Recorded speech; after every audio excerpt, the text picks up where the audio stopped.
श्री श्रीमद् भागवतम प्रथम स्कंद अध्याय 17 कली को दंड तथा पुरस्कार श्लोक संख्या 41 अनुवाद एवं तात्पर्य कृष्ण कृपा मूर्ति श्री श्रीमद् अभय चरणारविंद भक्तिवेदांत स्वामी प्रभुपाद द्वारा अथेतानि न सेवेत बुभुषो पुरुषः क्वचित् विशेषतो धर्मशीलो राजा लोकपतिर्गुरुः अथ अतएव एतानि इन सबों को ना कभी नहीं सेवेत संपर्क में आए बुभुषु भलाई चाहने वाले पुरुषः पुरुष क्वचित किसी भी दशा में विशेषतः विशेष रूप से धर्मशील मुक्ति पथ पर अग्रसर होने वाले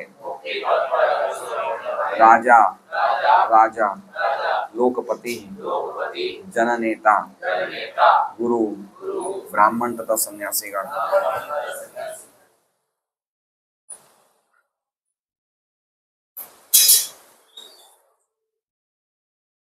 अनुवाद अतएव जो कोई भी विशेष रूप से जो राजा धर्मोपदेशक जननेता ब्राह्मण तथा सन्यासी जो अपनी भलाई चाहते हैं उन्हें उपयुक्त चार अधार्मिक कार्यों के संपर्क में कभी नहीं आना चाहिए।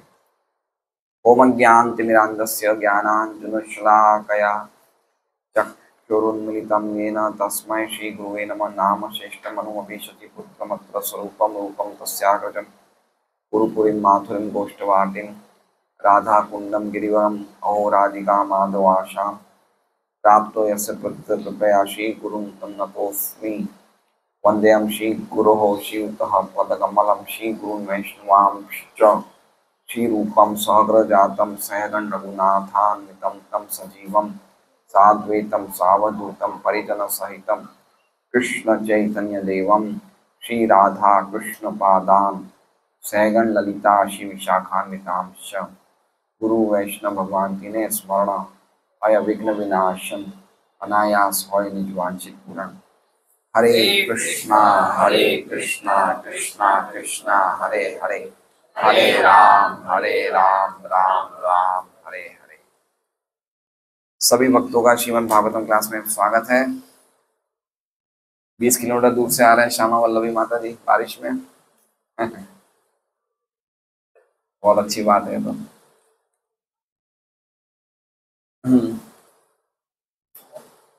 भागवत सुनने के प्रति हमारा ऐसा समर्पण होना चाहिए।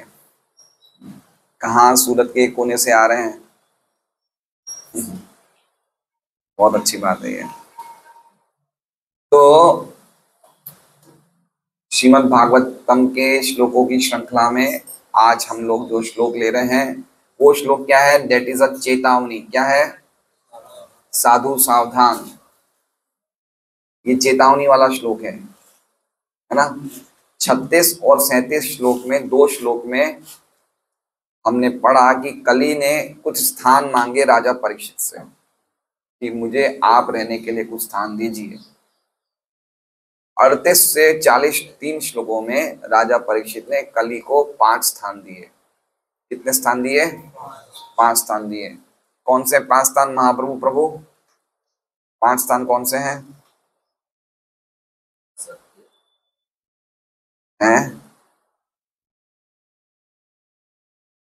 लीला कमल प्रभु बताइए। सोना। सोना का अर्थ समझना चाहिए। सोना लिखा मतलब धन। सोना भी बोल सकते हैं, लेकिन हर एक धन को रिप्रेजेंट करता है सोना। तो धन एकत्रित जहां होता है वहां पे भी कली का स्थान होता है। एक तो सोना, और आगे हैं? हाँ,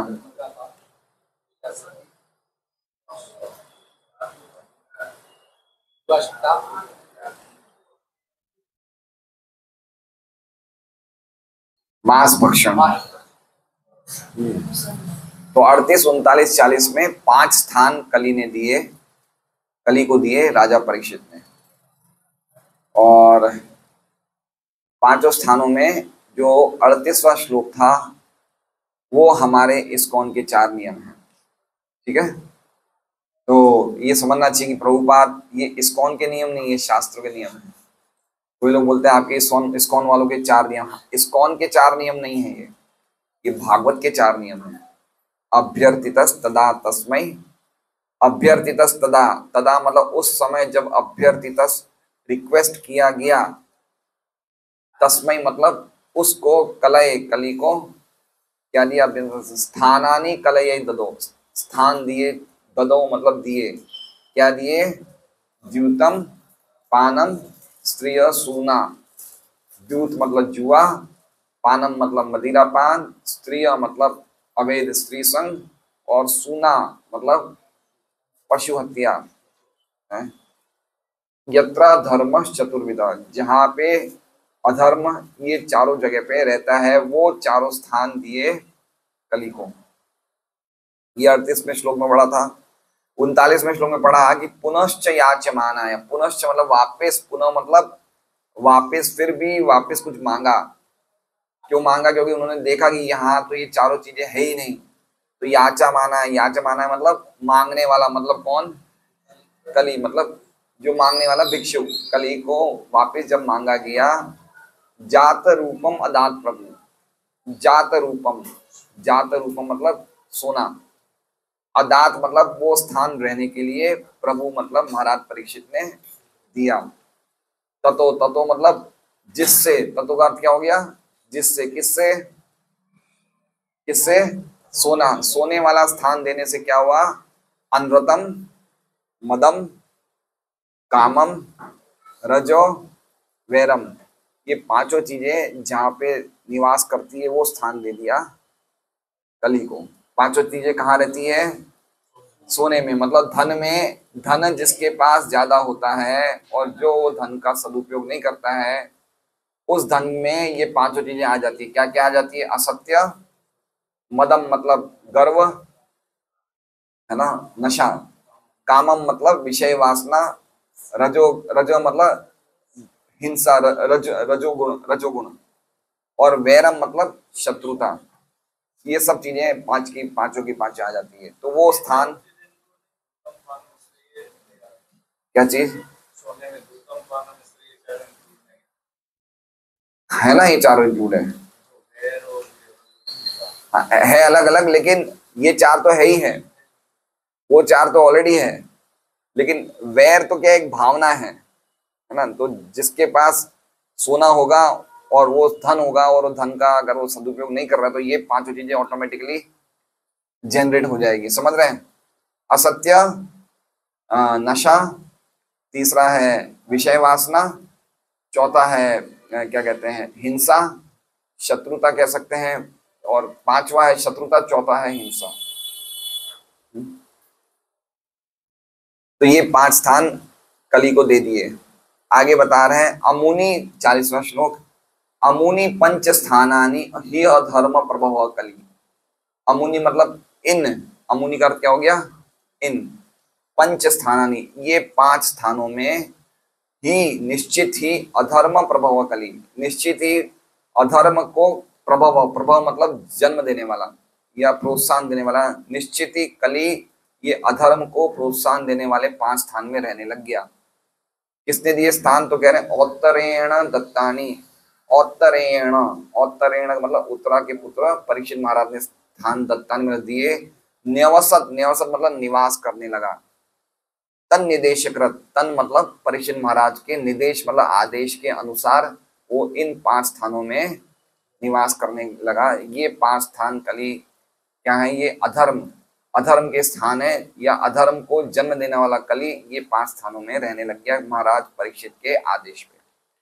तो ये हमने यहाँ तक सुना था इन श्लोकों में, पिछले श्लोकों में, कि ऐसे महाराज परीक्षित ने 5 स्थान दिए। आज का जो श्लोक है वो श्लोक हमें सावधानी बरतने को कह रहा है कि हमें किस प्रकार सावधानी बरतनी चाहिए इन चीजों से। तो कह रहे हैं अथ, अथ मतलब अतएव, देयरफॉर, इसलिए। अथ का मतलब क्या हो गया? इसलिए। किस लिए? ये 5 स्थानों का जो वर्णन किया है पिछले श्लोक में, इसके लिए एतानी, एतानी मतलब ये पांचों स्थानों का न सेवित, न सेवित मतलब कभी भी इनके संपर्क में मत आओ। ये 5 स्थानों के संपर्क में मत आओ। कभी तो आए तो कह रहे हैं क्वचित, कभी भी नहीं आओ। क्वचित लिखा है ना, कभी भी नहीं आना चाहिए। ऐसा नहीं है कि भाई 4 दिन हमने नियमों का पालन किया, 2 दिन नहीं किया, ऐसा नहीं है। न क्वचित का मतलब कभी भी नहीं आना चाहिए। क्या सबको नहीं आना चाहिए? बोले नहीं, उनको नहीं आना चाहिए जो बुभुक्षु, बुभुक्षु मतलब जो खुद का कल्याण चाहते हैं, उनको, उन व्यक्तियों को, पुरुष मतलब उन व्यक्तियों को कभी भी इन 5 स्थानों का सेवन नहीं करना चाहिए। अब ये कह रहे हैं कि पर्टिकुलरली, विशेषतः, विशेषतः का अर्थ क्या हो गया कि हो सकता है कि ये 5 स्थानों में के संपर्क में चालू चपाटे लोग आ जाएं, सामान्य व्यक्ति, सामान्य जनता इन 5 स्थानों में संपर्क में आ जाए, मतलब ये 5 स्थानों का सेवन कर सकती है सामान्य जनता, लेकिन विशेषतः उनको तो नहीं आना चाहिए। किनको? धर्मशील, जो मुक्ति के मार्ग पर अग्रसर है उसे कहते हैं धर्मशील। जो मुक्ति के मार्ग पर अग्रसर है उनको कभी भी ये 5 चीजों का सेवन नहीं करना चाहिए। पर्टिकुलरली 3 जनों के नाम बताएं। राजा, राजा को नहीं करना चाहिए। लोकपति, लोकपति मतलब जो प्रजा को मेंटेन कर रहा है ना, जननेता, लीडर समझ सकते हैं। और गुरु, गुरु मतलब ब्राह्मण या सन्यासी जो गुरु का रोल निभाते हैं, उनको ये कभी भी, मतलब उनका कहने का मतलब है हो सकता है कि इनके अंडर में, समझ रहे हैं, राजा, गुरु, ब्राह्मण और नेता के अंडर में कोई व्यक्ति तोड़ सकता है, ये संभव है, लेकिन इनको तो तोड़ना ही नहीं चाहिए। ये किस बात से बताया है? विशेषतः, समझ रहे हैं। हो सकता है ये नियमों का टूट-पाट हो जाए जो उनके आश्रित हैं, लेकिन पर्टिकुलर जो लीडर हैं उनको तो, जो धर्म के मार्ग पे हैं, जो मुक्ति के मार्ग पे हैं, जो भगवत प्राप्ति के मार्ग में, उनसे कभी भी ये नियम तोड़े जाने नहीं चाहिए, है ना। ये बात समझ लीजिए। पिछले श्लोक में हमने देखा था कि 38वें श्लोक में सौत्रामणि यज्ञ की चर्चा करी थी कि सौत्रामणि यज्ञ में क्या चढ़ाए जाते हैं? मदिरा चढ़ाई जाती है। कभी कभी ये नियम तोड़ सकते हैं, कभी कभी, लेकिन सर्व सर्व समय नहीं, सब समझ रहे हैं। जैसे 1970 में एक बार क्या हुआ था कि एरोप्लेन का क्रैश हो गया था, एयरप्लेन क्रैश हो गया था। तो एरोप्लेन के कुछ यात्री तो मर गए और कुछ यात्री एक टापू पे गिर गए, बच गए, है ना। तो टापू पे गिरने के बाद अब कुछ खाने को ही नहीं था। तो जो लोग मर गए ना, जो लोग मर गए थे वो भी गिरे थे उस टापू में, तो उन लोगों को उन्होंने खा लिया। तो प्रभुपाद से पूछा उनके शिष्यों ने कि तो गलत काम किया। तो प्रभुपाद ने बोला नहीं, अधर्म नहीं है। वो करेंगे क्या? वो करेंगे क्या? अगर खाएंगे नहीं तो वो मर जाएंगे। तो उस परिस्थिति के लिए वो गलत नहीं है, यद्यपि वो हमेशा के लिए तो गलत ही है, लेकिन उस स्थिति को देखते हुए वो गलत नहीं है।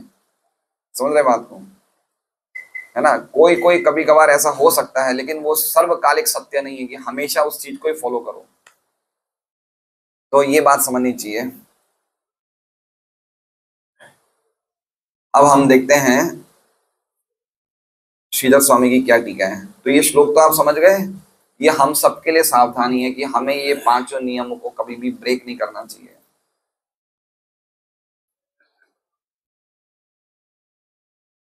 आप लोग बोलेंगे अभी तक तो 4 थे, 5 क्यों कर दिए? बोले चारों के ठिकाने नहीं, 5 और कर दिया। बोले धर्म को भी बता दे, धर्म से तो हमारा सबसे ज्यादा अटैचमेंट है, वो कैसे फॉलो करें? सही बात है। 4 तो कर लेते हैं, लेकिन धर्म तो बड़ा खतरनाक, धन तो बड़ा खतरनाक है। धन से किसको अटैचमेंट नहीं है? सही बात है। लेकिन धन में ये चारों चीजें हैं। इसलिए देखिए ये बहुत इंपॉर्टेंट बात है। अब प्रभु, अब श्रीधर स्वामी क्या कहते हैं इनके बारे में हम देखते हैं। अतः इति हेतो बुभुषुर उद्भवतम इच्छितु स्त्री सुवर्ण योर सेवनम नाम तयोर नासक्ति। इन्होंने क्या कहा है? अतः इति, अतः इति मतलब इसलिए, इसलिए बुभुषु, बुभुषु का अर्थ बताया ऊपर उठने की इच्छा वाले। बुभुषु का अर्थ क्या बताया? अपनी चेतना को ऊपर लाने वाले। है ना। सब काम सब खेल चेतना का ही। अभी हमारी चेतना क्या है, देहात्म बुद्धि है। हम सोचते हैं ये मेरा शरीर है और ये मेरे संबंधी है, मेरा इनसे एक संबंध है और मेरा जो जीवन का उद्देश्य, मैं हमेशा इनके साथ रहूं, सुखपूर्वक रहूं, मुझे कुछ नहीं होता। इसे कहते हैं देहात्म बुद्धि। ये चेतना, अभी हमारी चेतना क्या है, हम अपने आप को शरीर समझ रहे हैं और शरीर से समझने वाले, शरीर से संबंधित रिश्तेदारों को अपना मान रहे हैं। इसे कहते हैं अहम ममेति, मैं और मेरा। ठीक है, तो इस चेतना को पशु चेतना कही गई है। तो बुभुक्षु का अर्थ हो गया कि इस चेतना से थोड़ा ऊपर उठाने वाले। जो व्यक्ति इस चेतना से ऊपर उठना चाहते हैं, उनको स्त्री और सुवर्ण का असेवन करना चाहिए। अब इसमें पांचों चीज नहीं बताई श्रीधर स्वामी ने। क्या चीज बताई? पांचों में से दो चीजें बताई। कौन सी? स्त्री और सुवर्ण मतलब धन। असेवन, असेवन मतलब इनका सेवन नहीं करना चाहिए। तो उसका अर्थ बताया कि इन दोनों में आसक्ति नहीं होनी चाहिए। इसका मतलब ये नहीं कि उनके पास नहीं होना चाहिए, ऐसा नहीं है। परीक्षित महाराज के पास धन नहीं था, पूरी दुनिया के राजा थे, धर्म पत्नी भी थी, लेकिन इनमें आसक्त नहीं होना चाहिए। किनके लिए है ये? जो अपने आप को ऊपर उठाना चाहते हैं, उनको ये दो चीज में आसक्त नहीं होना चाहिए। कौन सी दो चीज में? स्त्री और धन, है ना। दो चीज बताई इन्होंने। विश्वनाथ चक्रवर्ती ठाकुर की हम टीका पढ़ते हैं, उनमें वो बता रहे हैं,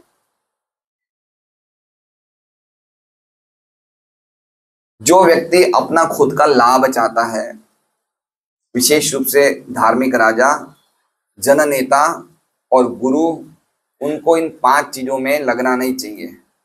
अपनी टीका में आगे बता रहे हैं कि जो ये व्यक्ति कल्याण चाहने वाले को अपनी विवाहित स्त्री के अलावा किसी स्त्री की सेवा नहीं करनी चाहिए।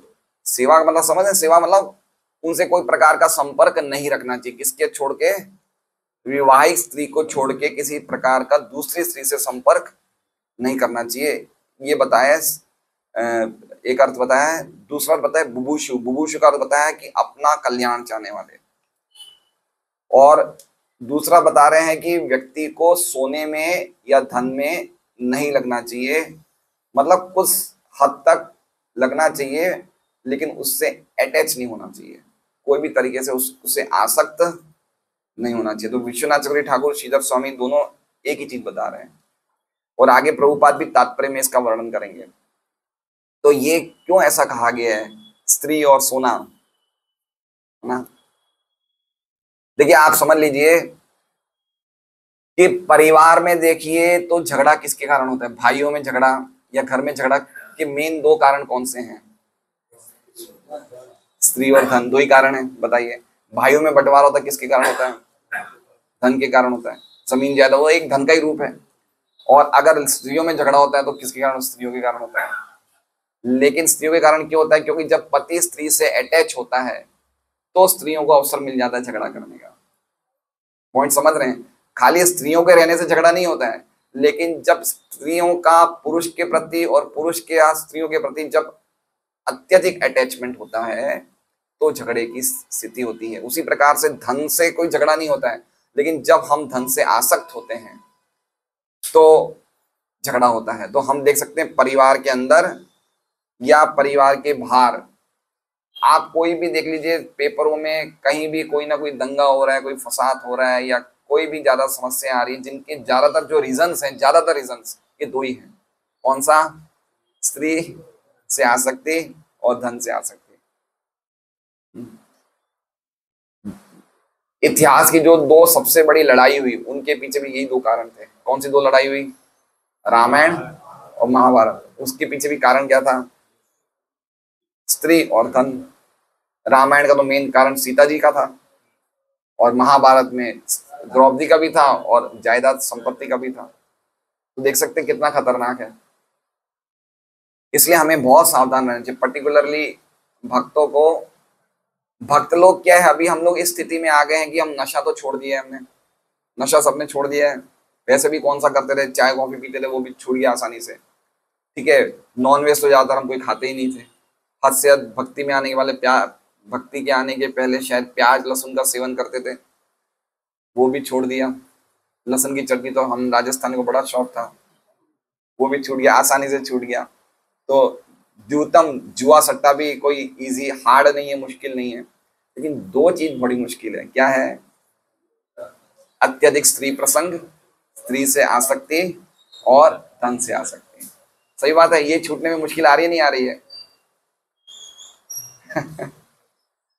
और जब तक ये दोनों नहीं छूटेंगे तब तक वो तीनों का छोड़ना ठीक है, कोई बड़ी बात नहीं है, लेकिन ये इंपॉर्टेंट बात है, दो चीज। तो अगर हम दो चीजों से अटैच रहेंगे ना, तो हम किसी को संदेश देंगे भागवतम का, गीता का, तो सामने वाले व्यक्ति पे असर इतना करेगा नहीं। बहुत इंपॉर्टेंट बात है ये। इसलिए सबसे इंपॉर्टेंट श्रीधर स्वामी प्रभुपाद और विश्वनाथ ठाकुर मेन बात बोलेगी, स्त्री से और धन से आसक्त नहीं होना चाहिए। और आज की तारीख में देख लीजिए, ये दोनों ही चैनलों को सबसे ज्यादा लूज कर दिया है। समझ रहे हैं बात को? आज आधुनिक सभ्यता में स्त्री पुरुष ऑफिस में सब जगह एक साथ काम करते हैं, तो ऑटोमेटिकली स्त्री का अटैचमेंट बढ़ गया है ना? हर एक पति पत्नी का आपस में तो एक संबंध होता ही है, लेकिन माहौल ही ऐसा हो रहा है, पूरा आधुनिक समाज में पूरा एनवायरनमेंट ही ऐसा हो रहा है कि नहीं चाह के भी उसे पराई स्त्री के साथ या स्त्री को पराये पुरुष के साथ कोई ना कोई कांटेक्ट रखना पड़ेगा। बताइए, है ना? और धन की इस तरह की स्थिति हो गई कि कोई भी व्यक्ति को आज हर प्रकार की धन को व्यक्ति कर क्या रहा है, वो धन कमाने के लिए तो सब कुछ कर रहा है, तो कोई भी सिस्टम से धन कमा सकता है, वो सट्टा करके, जुआ करके, शेयर बाजार, कोई नियम नहीं, आप कैसे भी, आपको धन चाहिए, बस धन कमाना है। तो दोनों चैनल को लूज कर दिया, तो आप बताइए कि कहाँ जाएगी सभ्यता, कहाँ जाएगी, क्या होगा आने वाली पीढ़ी का? समझ रहे हैं? मान लीजिए कि चैनल को लूज करना वाला, समझ रहे हैं, पेचकस होते हैं, पेच को ढीले कर दिए। जैसे मान लीजिए कि हंसुर प्रभु अभी एक्टिवा पे अपने घर से यहाँ पे आए, अब इनकी टायर का पेच ढीला है, तो चलते चलते कभी भी टायर निकल सकता है ना, एक्सीडेंट हो जाएगा, है ना? तो उसी प्रकार से जो हमारी सभ्यता है वो इन टायरों पे टिकी हुई है, स्त्री की आसक्ति और धन की आसक्ति। सभ्यता मतलब आर्यन सिविलाइजेशन, धर्मशील, जो व्यक्ति वास्तव में मुक्ति के पथ पे अग्रसर होना चाहते हैं, उनके लिए मेन दो ये स्तंभ है। तो वो चैनल आज की तारीख में लूज हो गए हैं, इसलिए अभक्तों को तो कोई डर है ही नहीं, वो तो चल ही रहे हैं, लेकिन भक्तों के लिए भी बहुत सावधानी रखना पड़ेगा, है। इसलिए प्रभुपाद ने देखिए 7 नियम लिखे ना, 7 नियम 38वें श्लोक में, उसमें एक नियम है ना, 50% तक आप धन सेवा में लगाइए। बहुत इंपॉर्टेंट, क्योंकि अगर हम धन को सेवा में नहीं लगाएंगे तो धन पड़ा पड़ा जो है, या उसका हम दुरुपयोग करेंगे तो अपने आप ही चारों चीजें फैल जाएंगी। इसलिए सबसे इंपॉर्टेंट है, पर्टिकुलरली जो हम गृहस्थ भक्त हैं उनके लिए बहुत इंपॉर्टेंट है कि धन का कोई भी प्रकार का अटैचमेंट या धन का कोई भी प्रकार का दुरुपयोग नहीं करने। धन का दुरुपयोग करने से या उसको इंद्रिय तृप्ति में खर्च करने से ये जन्म और अगला जन्म, दोनों जन्मों का नाश होता है ना? ये सबसे इंपॉर्टेंट बात है। तो ये सब बहुत गहरी बातें हैं, तो ये चेतावनी दे रहा है श्लोक, कोई भी प्रकार का सेवन मत करो। अर्जुन का देख लीजिए, पहला अध्याय था, अर्जुन पहला अध्याय था ना, तो सबसे पहले अर्जुन ने क्या बात रखी पता है? कि अगर युद्ध होगा तो युद्ध में सारे लोग मारे जाएंगे, और अधर्म होगा और अधर्म से स्त्रियां सुरक्षित नहीं रहेगी। सबसे पहला पॉइंट क्या था अर्जुन का? स्त्री होगा, है ना? कितनी इंपॉर्टेंट बात है, तो ये बात समझनी चाहिए। हम हरिदास चैतन्य महाप्रभु की लीलाएं में देखेंगे तो खाली एक उनके ब्रह्मचारी भक्त ने खाली एक स्त्री को थोड़ा सा काम की दृष्टि से खाली देखा ही था, और कुछ किया नहीं था, खाली देखा ही था। उसमें चैतन्य महाप्रभु ने कहा कि अब ये व्यक्ति मेरे पास नहीं आ सकता, अब ये व्यक्ति मेरे पास नहीं आ सकता। फिर आखिर में जाके चैतन्य महाप्रभु ने उनका 1 साल तक कोई उनसे बात नहीं करी। वो छोटा हरिदास नाम था, बहुत अच्छा कीर्तन करते थे। फिर उनके बाद वो छोटा हरिदास को लगा कि जब चैतन्य महाप्रभु मेरे से बात नहीं कर रहे हैं, तो प्रयाग में जाके वो सुसाइड कर लेते हैं। तो इसलिए ये बातें बहुत समझने जैसी हैं कि किस प्रकार हमें सावधान रहना चाहिए, और ये सावधानी कैसे बरती जा सकती है? हरे कृष्णा कृष्णा कृष्णा हरे हरे, हरे राम राम राम हरे हरे। खाली हमारे पास एक ही उपाय है, बाकी हर चीज से हमारे सब पेचकस ढीले हो गए हैं पेच। तो हमारा एक ही उपाय है, हरे कृष्ण महामंत्र का जप करके हम अपनी चेतना को पक्की कर सकते हैं और इन चीजों से बच सकते हैं। प्रभुपाद का तात्पर्य पढ़ेंगे हम।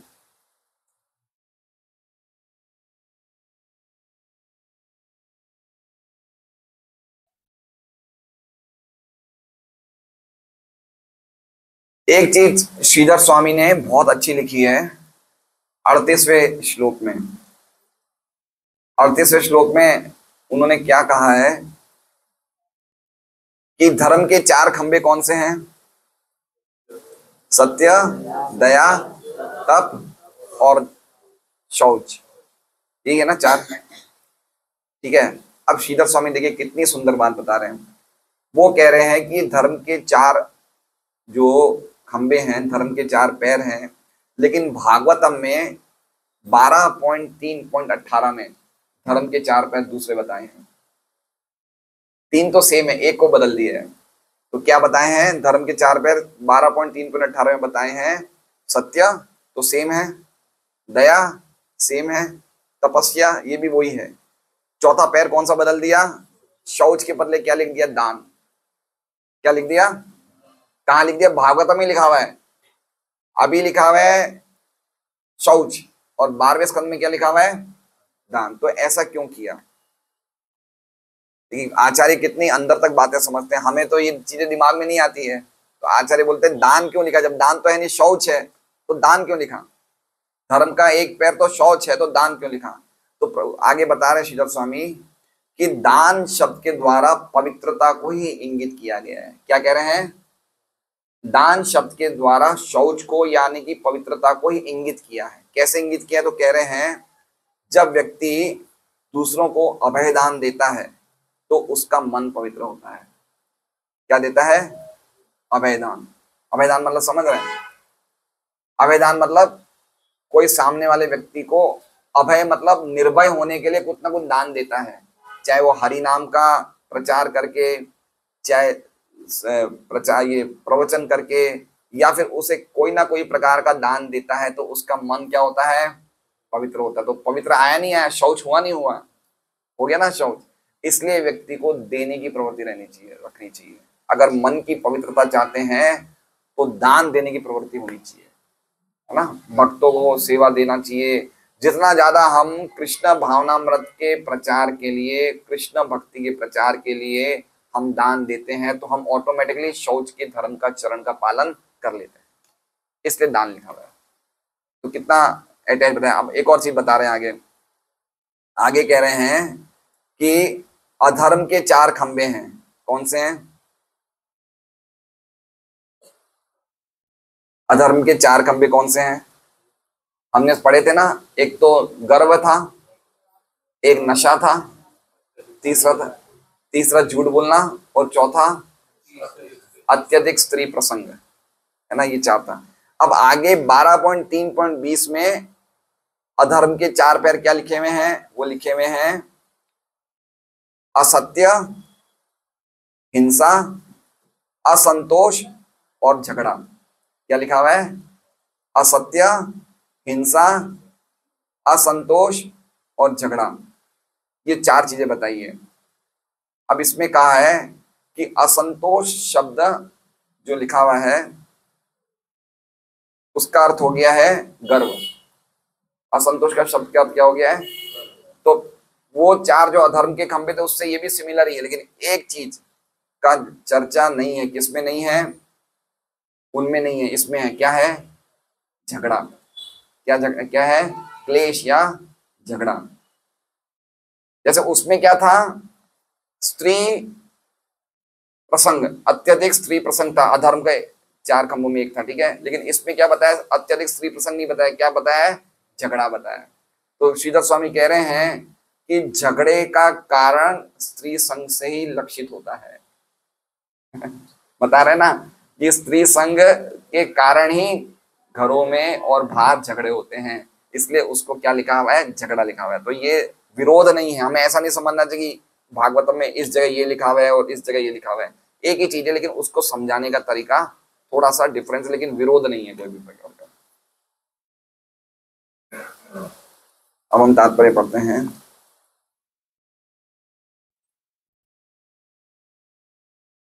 तात्पर्य, ब्राह्मण अन्य सभी वर्णों के धर्मोपदेशक होते हैं और सन्यासी सभी वर्ण तथा आश्रम के गुरु होते हैं।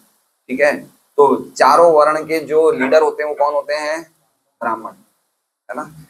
ब्राह्मण, क्षत्रिय, वैश्य, शूद्र। ब्राह्मणों के डायरेक्शन में क्षत्रिय कार्य करते हैं, क्षत्रिय के डायरेक्शन में वैश्य कार्य करते हैं, और शूद्र इन तीनों की सेवा करते हैं। ठीक है, लेकिन जो सन्यासी होते हैं वो वर्णों के साथ साथ आश्रमों के भी गुरु होते हैं। तो सन्यासी 8 चीजों के लीडर हैं, ब्राह्मण 4 के लीडर हैं, सन्यासी 8 के लीडर हैं, है ना। सन्यासी में क्या आ गया? ये 4 वर्ण भी आ गए, और धर्म, ये क्या कहते हैं, ब्रह्मचारी, गृहस्थ, वानप्रस्थी, ये सब भी आ गए। सबके लीडर कौन है? सन्यासी हैं। उसी प्रकार राजा तथा जननेता भी समस्त लोगों के भौतिक कल्याण के लिए उत्तरदायी होते हैं। अतः उन्नति के इच्छुक धर्मवेत्ता तथा उत्तरदायी लोगों को, अथवा उन्हें जो अपना अमूल्य मनुष्य जीवन बर्बाद नहीं करना चाहते हैं, अधर्म के सिद्धांतों से विशेष रूप से स्त्रियों के साथ अवैध संबंध से बचना चाहिए। वही बात प्रभुपाद ने बोल दी दोनों आचार्यों की, कि विशेष रूप से किससे बचना चाहिए? स्त्रियों के अवैध संबंध से। अवैध का, अवैध स्त्री संघ का समझ रहे ना आप लोग? अवैध स्त्री संघ, देखिए अवैध स्त्री संघ के 2 अर्थ होते हैं। एक तो अर्थ ये होता है कि अपनी धर्म पत्नी के अलावा दूसरी कोई स्त्री से संग नहीं करना चाहिए, एक तो ये हो गया। ठीक है, दूसरा अर्थ क्या हो गया? कि अपनी स्त्री से भी कोई अवैध संपर्क नहीं रखना चाहिए, दूसरा अर्थ हो गया। मतलब अपनी स्त्री से भी संपर्क ना जाए, रखना होना चाहिए तो खाली संतान उत्पत्ति के लिए होना चाहिए, अच्छी संतान उत्पन्न और नहीं होना। ये अवैध स्त्री संघ के 2 अर्थ हैं। हम लोग क्या है कि कभी कभी भक्ति में आने के बाद भी आधा अर्थ ही समझते हैं। हमें लगता है कि भाई किसी और स्त्री से संपर्क नहीं रखना चाहिए, खाली अपनी स्त्री से ही रखना चाहिए, लेकिन अपनी स्त्री से भी अवैध संपर्क नहीं रखना चाहिए। समझ रहे हैं? संतान उत्पत्ति करने के अलावा जो कोई भी संपर्क हम स्त्री से रखते हैं वो अवैध स्त्री संगी हो गया है। लेकिन वो बहुत स्थूल हो गया, दूसरी स्त्री से रखना, अपनी स्थूल से स्त्री से रखना सूक्ष्म हो गया, लेकिन है तो दोनों ही। तो ये समझना चाहिए, ये पॉइंट बहुत गहरा पॉइंट है ना। ये समझना बहुत जरूरी है। होता क्या है कि हम लोग भक्ति में आने के बाद भी 4 नियम फॉलो नहीं करते। कितने नियम फॉलो करते हैं? 3.5। 3.5 समझ रहे हैं? 3.5 समझ रहे हैं ना? 3 तो कौन से हो गए? मांसाहार, नशा, जुआ। और ये अवैध स्त्री संग वाला हमें क्या लगता है? हमारी स्त्री है भाई, इसमें क्या दिक्कत? नहीं, वो आधा ही है। आधा क्यों पॉइंट मिलेगी? दूसरी स्त्री नहीं है, उसका आधा पॉइंट मिल गया। लेकिन अपनी स्त्री से भी खाली संपर्क करना चाहिए संतान की उत्पत्ति के लिए। ये गीता जी के 7वें अध्याय के 10वें श्लोक में भी लिखा हुआ है, 7.10। बलम बलवताम चाहम काम राग विवर्तितम धर्मा विरुद्धो भूतेषु कामोस्मि भरतर्षभ। भगवान स्पष्ट रूप से कह रहे हैं कि जो काम धर्म के विरुद्ध नहीं है वो मैं हूं, है ना। तो काम विषय जीवन, काम जीवन, वो जो धर्म के अनुसार वो कृष्णा है, वो काम कृष्ण का प्रतिनिधित्व करता है। तो बहुत इंपॉर्टेंट पॉइंट है ये समझना बहुत जरूरी है। एटलीस्ट कम से कम अगर हम पालन नहीं कर पा रहे स्टेज में वो एक अलग बात है, लेकिन इसको ढंग से समझना चाहिए और प्रयास करना चाहिए कि ये जो आधा हमें आधे मार्क्स नहीं मिल रहे वो भी पूरे मिल जाए, है ना। बहुत इंपॉर्टेंट है। यदि कोई ब्राह्मण सत्यवादी नहीं है तो ब्राह्मण होने के उसके सारे अधिकार तत्काल व्यर्थ एवं निर्मूल हो जाते हैं। समझ रहे हैं? देखिए भक्ति में आने के बाद धीरे धीरे हमें सत्य बोलने का गुण आ जाएगा। अगर हम भक्ति में आने के बाद भी अगर हम झूठ बोल रहे हैं तो हमें अच्छा नहीं लगेगा बोलना। सत्य बोलने से हमें बड़ा लाइट लगता है, बड़ा हल्का लगता है। कुछ ऐसे कारणों, जैसे हम प्रचार में थोड़ा बहुत हमें झूठ बोलना पड़ता है कि भाई इसने भी लिया बुक, आप भी लो, वो एक अलग बात है। लेकिन प्रयास करना चाहिए कि हमारी डे टू डे लाइफ में, रोज के हमारे जीवन में हमें सत्य पे आधारित जीवन जीना चाहिए। सत्य एक तरह से सत्य तो ये है कि भगवान ही परम सत्य, वो तो सत्य है ही है, लेकिन फिर भी हमारी डे टू डे लाइफ में एक्चुअली में ये हम समझ नहीं रहे हैं कि कितना व्यक्ति झूठ बोलने के लिए कितना ज्यादा वो हैबिटेटेड हो गया है कि वो बोलता ही झूठ है ना। उसके मुंह से झूठ ही निकलती है, बताइए, छोटी छोटी बातों में, है ना। इसलिए हमें ध्यान रखते, पर्टिकुलरली हम भक्तों को, कहाँ लिखा हुआ है विशेषतो, है ना। ये श्लोक किसके लिए है? धर्मशील लोगों के लिए है, उनको सावधान रहना चाहिए, बाकी सबके लिए जरूरी नहीं है, लेकिन उनको तो सावधान रहना ही चाहिए। कब के लिए रहना चाहिए? तो कह रहे हैं ना क्वचित, कभी भी नहीं करना चाहिए, है ना। तो हमें साफ साफ बोलना चाहिए, स्पष्ट बोलना चाहिए कि प्रभु जी मुझे लेट हो गया है, मैं नहीं आ पा रहा हूँ, बारिश है या जो भी है, लेकिन साफ साफ बोलना चाहिए, झूठ नहीं बोलना चाहिए। तो बहुत ही हम क्लियर रहेंगे ना। धरती भी ये कहती है कि मुझे सब प्रकार का वजन सहन है, लेकिन कोई व्यक्ति झूठ बोलता है वो मुझे सहन नहीं है। कब बोली थी ऐसा? भागवतम में, जब शुक्राचार्य ने बलि महाराज को कहा कि तुम अपने वचन से पलटी खा जाओ, तो बलि महाराज बोले नहीं, धरती को हर प्रकार की चीज सहन है, लेकिन झूठ सहन नहीं है। इसलिए प्रयास करना चाहिए कि हम सत्य पे आधारित जीवन जिए। तो यदि कोई ब्राह्मण सत्यवादी नहीं है तो ब्राह्मण होने के उसके सारे अधिकार तत्काल व्यर्थ एवं निर्मूल हो जाते। तो आप कहोगे हम तो ब्राह्मण है ही नहीं, हम तो बोल सकते हैं। क्यों भाई हरिकांता माता जी, हम ब्राह्मण है नहीं है? या आप ही हैं गौड़ ब्राह्मण, हम नहीं है? सत्यनारायण प्रभु नहीं है क्या आज, है ना। तो हम ब्राह्मणों के नियमों का पालन कर रहे हैं तो कौन हुए? ब्राह्मण हुए। गीता भागवत पे बैठे तो कौन हुए? ब्राह्मण हुए। कल एक घर में हम गए थे, पिंक सिटी में एक घर में गए हम, तो हमने उन्हें कहा कि भाई साहब भागवत लीजिए। वो ब्राह्मण थे, वो परीक परीक सरनेम थी। तो वो व्यक्ति नहाया नहीं था और मुंह में कुछ गुटका उटका था, लेकिन गुटका थूक दिया था, लेकिन उसके चेहरे को देख के मुझे लग गया कुछ गुटका उटका खाता है। तो वो व्यक्ति ने मुझे बड़े गर्व से कहा, बोले भाई साहब ये तो हमारा काम है, आप कर रहे हो।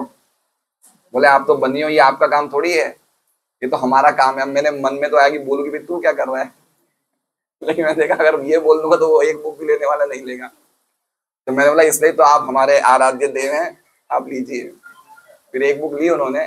तो कहने का मतलब ये काम तो ब्राह्मणों का है, तो हम ब्राह्मणों का ही काम कर रहे हैं, धोती पहन रहे हैं, कुर्ता पहन रहे हैं, सुबह 3-4 बजे उठ रहे हैं, 4 नियमों का पालन, ये ब्राह्मणों का काम है। तो सत्य बोलना भी हमारा ही ड्यूटी है। फिर हम ऐसा नहीं बोल सकते हम तो ब्राह्मण नहीं है। समझ रहे हो बात को? हर एक व्यक्ति को अपने लेवल से ऊपर उठना चाहिए। कोई शूद्र है तो उसे भी ब्राह्मण बनने का प्रयास करना चाहिए, हर एक व्यक्ति को। भागवतम के 5वें स्कंद में नरक लोगों के वर्णन में आया है कि अगर कोई व्यक्ति अपनी स्थिति से ऊपर नहीं उठ रहा है, इसमें लिखा ना बुभुक्षु, अपनी स्थिति से ऊपर नहीं उठ रहा है तो वो नरक जाने योग्य है। तो ऐसा नहीं है कि कोई व्यक्ति अगर शूद्र परिवार में जन्मे तो शूद्र ही बने रहे,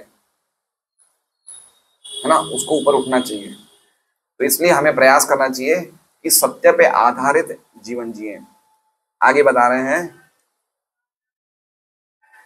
यदि सन्यासी का किसी स्त्री से अवैध संबंध हो जाता है तो तभी से उसका सन्यासी कहलाने का अधिकार झूठा हो जाता है। ठीक है, तो दो चीजें, दो बता दिए, दो चीजें, अधर्म के 2 लक्षण बता दिए, एक तो झूठ और एक अवैध स्त्री संग, 2 बता दिए। आगे कह रहे हैं, इसी प्रकार यदि राजा तथा जननेता आवश्यक रूप से अहंकारी है या उससे मद्यपान तथा धूम्रपान की लत है तो लोक कल्याण के कार्य करने के लिए अयोग्य है। तो बाकी 2 इसमें आ गए, कौन सा आ गया? अहंकार और नशा, है ना।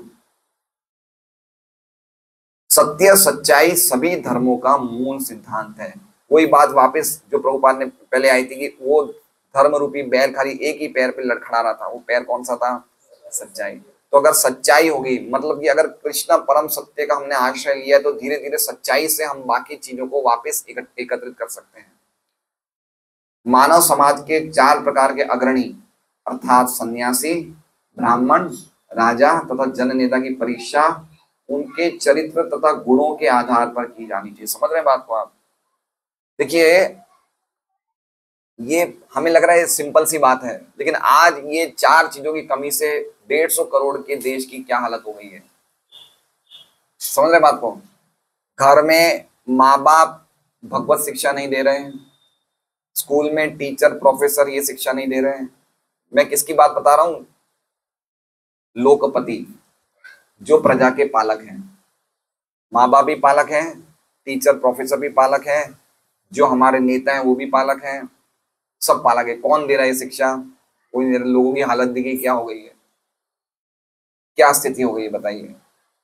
लोगों को कुछ होश नहीं है, क्या शुचि है, क्या मुचि है, क्या खाना चाहिए, क्या नहीं खाना चाहिए, क्या धर्म है, क्या अधर्म है, परम गति क्या है, गलत काम क्या है, पाप क्या है, पुण्य क्या है, कितने लोगों को आइडिया होगा बताइए।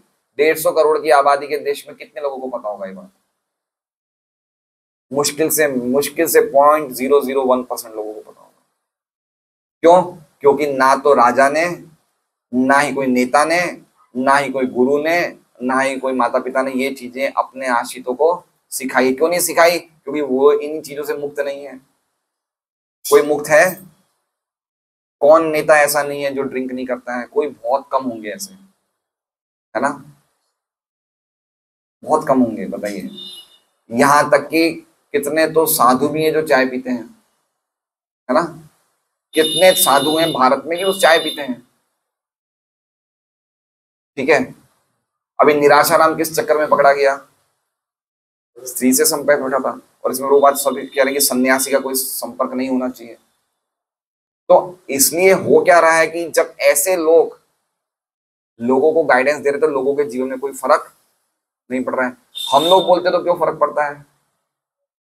क्योंकि हम 4 चीजों को फॉलो कर रहे हैं ना, 4 चीजों को फॉलो कर रहे हैं, 16 माला कर रहे हैं। तो हम किसी को बोलते हैं तो सामने वाले व्यक्ति भक्त बनते हैं, बाकी ऐसे बनते ही नहीं है। कोई बताइए,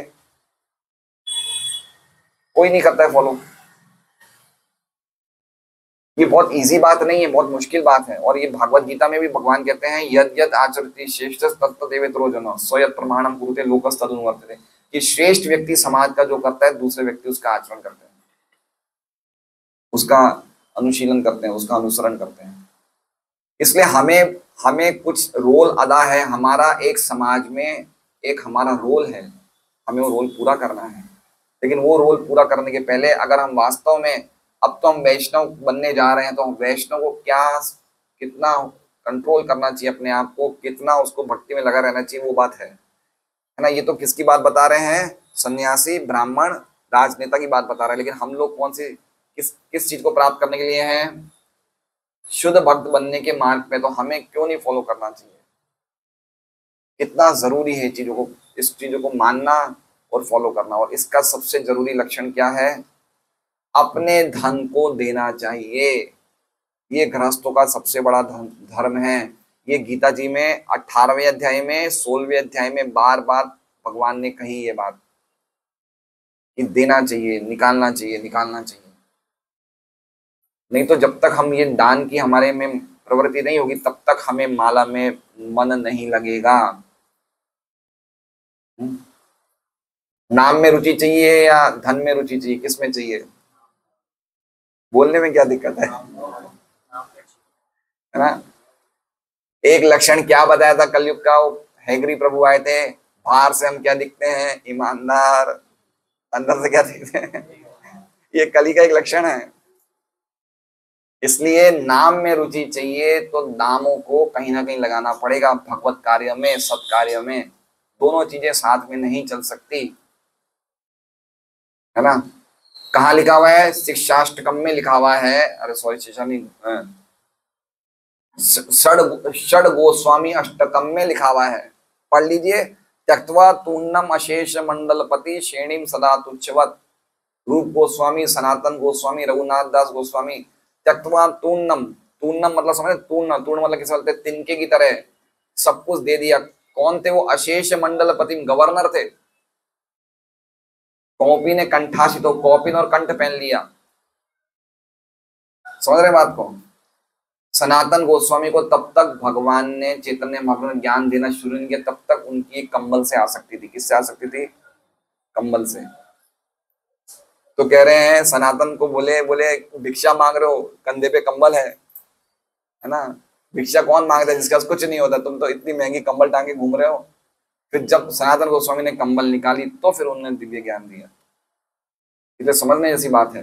ये बहुत गहरी बात है और हमारे पे 100% लागू होती है। अगर हम 50% रूप गोस्वामी का सिद्धांत है, 50% हमें धन की आय को बांटना चाहिए, है ना। उन्होंने बताया है 50% भगवान की सेवा में कैसे, अगर हमारे पास 100% धन है तो कैसे देना चाहिए, पूरे एक स्टैंडर्ड बताया है। 50% भगवान की वैष्णव की सेवा में, 25% अपने रिश्तेदारों के लिए और 25% किसके लिए, हमारे खुद के लिए, कोई कोई सामने कोई तकलीफ आ जाए, इमरजेंसी आ जाए उसके लिए। ये एक सिस्टम बताया है। तो ही हम समझेंगे भगवान कृष्ण राधा कृष्ण का प्रेम क्या है, नहीं तो खाली बोलने से फर्क नहीं पड़ेगा। बहुत इंपॉर्टेंट बात है, हमें कहीं ना कहीं तो इस प्रोसेस को अपने जीवन में लाना चाहिए। किसी को गुरु या समाज का स्वामी स्वीकार करने के पूर्व उसे चरित्र की उपयुक्त कसौटियों में परखना चाहिए। ऐसे जन नेता भले ही शैक्षिक योग्यता में कम हो, लेकिन उन्हें 4 अयोग्यताओं अर्थात जुआ, मद, वेश्यावृत्ति तथा पशुवध के दूषणों से सर्वथा मुक्त होना चाहिए। क्या लिखा हुआ है, क्या लिखा हुआ है कि अगर इनमें एकेडमिक क्वालिटीज नहीं हो तो चलेगा, समझ रहे हैं। शैक्षिक योग्यता, शैक्षिक मतलब हो सकता है ज्यादा पढ़े लिखे नहीं हो, वो चलेगा, लेकिन ये 4 नियम, ये 4 क्वालिटीज तो होनी चाहिए। कौन सी 4 क्वालिटीज? जुआ, नशा, अवैध स्त्री संग और मांस भक्षण, ये नहीं करना चाहिए। बाकी पढ़ा लिखा कम होगा तो चलेगा। कोई भी लीडर में ये अगर पढ़ा लिखा नहीं होगा तो चलेगा, कोई दिक्कत नहीं, लेकिन 4 चीजों को फॉलो करना चाहिए। अभी क्या चीज को जो जा रही है कि आपकी एकेडमिक क्वालिटी क्या है, आपने 4 चीजें फॉलो करते हो नहीं करते, छोड़ो आप बात को। कोई भी स्कूल के टीचर आज की तारीख में प्रेजेंट में ये 4 नियम को फॉलो नहीं करते और क्या बने हुए हैं? टीचर बने हुए हैं, प्रिंसिपल बने हुए हैं। एक वेल्लोर में बहुत फेमस इंस्टीट्यूट है, उसका नाम है VIT, नाम सुना होगा आपने, वेल्लोर इंस्टीट्यूट ऑफ टेक्नोलॉजी। वहां देश में उसका नाम है उस इंस्टीट्यूट का, और लड़के लड़की पूरे इंडिया के वहां पे कुछ भी देने को तैयार, लेकिन उस इंस्टीट्यूट में हमें क्या मिल जाए? एडमिशन मिल जाए। जैसे IIT होता है ना, IIT ऐसे VIT होता है। तो उस इंस्टीट्यूट में जब भी कोई माँ बाप अपनी बेटी को भर्ती कराने चाहते हैं बेटी को, तो वो इंस्टीट्यूट वाले एक फॉर्म पे साइन करवाते हैं माँ बाप का, और उस फॉर्म पे पता है क्या लिखा है कि अगर कॉलेज में पढ़ाई के दौरान अगर आपकी बेटी प्रेग्नेंट हो जाए तो हमारी कोई जवाबदारी नहीं है, आपको मंजूर है क्या? फिर भी माँ बाप क्या करते हैं? साइन करते हैं। क्यों? क्योंकि वो चाहते हैं कि हमारी बच्चे एकेडमिक अच्छे बने, ये नियम टूट जाए तो टूट जाए। बताइए, समझ रहे हैं बात को? ये बिल्कुल सत्य बात है, वो साइन करवाते हैं फॉर्म पे। इसका मतलब क्या हो गया? इसका मतलब ऐसी घटनाएं यहाँ पे आए दिन होती है। तो लोगों को क्या पड़ी है कि उनको जीवन में 4 नियम है नहीं है, उनको तो क्या चाहिए? हमें नाम चाहिए, धन चाहिए, हमें इज्जत चाहिए, हमें घर चाहिए।